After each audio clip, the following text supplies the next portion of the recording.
Dažas dienas ar ID7, 700 km un tāds kopsavilkums, tāds atziņas par šo te automašīnu. Auto ir tipisks Volkswagens. Ekonomisks, ergonomisks, ļoti daudz features, modernas features, par daudz ko padomāts par tādu cilvēka būšanu šajā mašīnā. Auto ļoti labi brauc. Tiešām patīkami, limuzīnīgi, līgani. Kam šis auto ir domāts? Šis auto ir uztaisīts tā, lai tas patiktu ļoti, ļoti plašam cilvēku lokam. Nu, kā jau Volkswagens.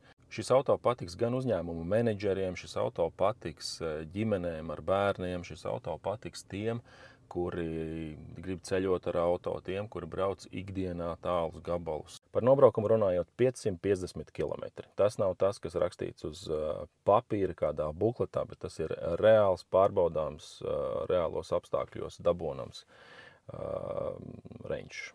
Un 550 km tas jau ir līmenis, kas apmierina, es teiktu, pat visprasīgākos elektroauto pircējus, jo ar šādu nobraukuma rezervi tu vari brīvi dzīvot un darīt visu, ko tu dzīvē vēlies ar elektroauto. Par ceļošanu runājot, tad tie mani secinājumi ir tādi, ja tavam auto ir 300 km reālās dzīves nobraukums, tad var ceļot, bet tas būs nedaudz apgrūtinoši. Ja tie ir 400 km, tad jau šāds apjoms jau tā organiski iekļaujas tādā ceļojuma maršrutā, jo tev tāpat ir jāstājās, lai paēstu, lai iet uz toleti, atpūstos un tā tālāk. 550 km, kas ir šim auto, tas jau ir tāds brīvais režīms, kad tiešām tu vari nedomāt un vispār neiespringt par lādēšanu.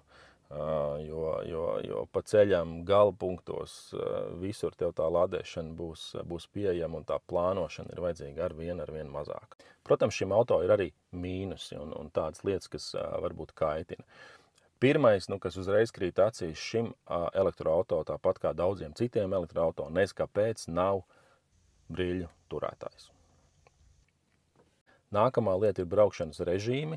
Auto katru reizi, kad tas tiek iedarbināts, atgriežas komforta braukšanas režīmā, lai gan varbūt jūs iepriekšējā vakarā to esat atstājis eko režīmā, sporta režīmā vai jūs individuāli izveidotajā režīmā. Nākamajā rītā auto atkal būs atpakaļ komforta režīmā un jums ar roku katru reizi ir jāpārslēdz tas režīms, kuru tad jūs vēlaties. Un trešā lieta, kas mani kaitina, ir šis te ātruma brīdinājuma signāls, proti auto atpazīstot ceļazīmes un arī izmantojot iekšējo karti brīdina ar tādu nelielu skaņas signālu par to, kad tu nedaudz pārsniedz ātrumu. Tas ir tāds kaitinošs lieta un arī tā katru reizi iekāpjot auto ir jādeaktivizē, ja tu nevēlies šajā signālā klausīties. Un visbeidzot cena. Šis auto jauns maksā sākot no 60 000 eiro. Aprīkots kā šis konkrētais auto ar Harman Kardon mūziku, jumta lūku, vēl tik kaut kādām featurām tas auto maksās jau pār pa 70 000 eiro.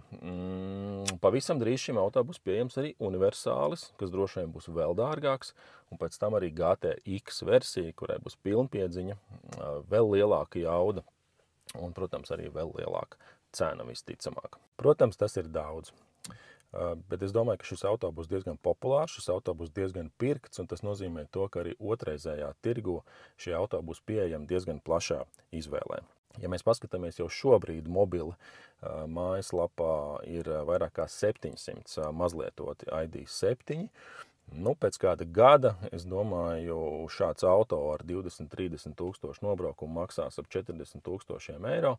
Ar valsts atbalstu tie būs 35–36 tūkstoši, kas jau ir ļoti saprātīga un ļoti sakarīga cena par šādu te luksus auto.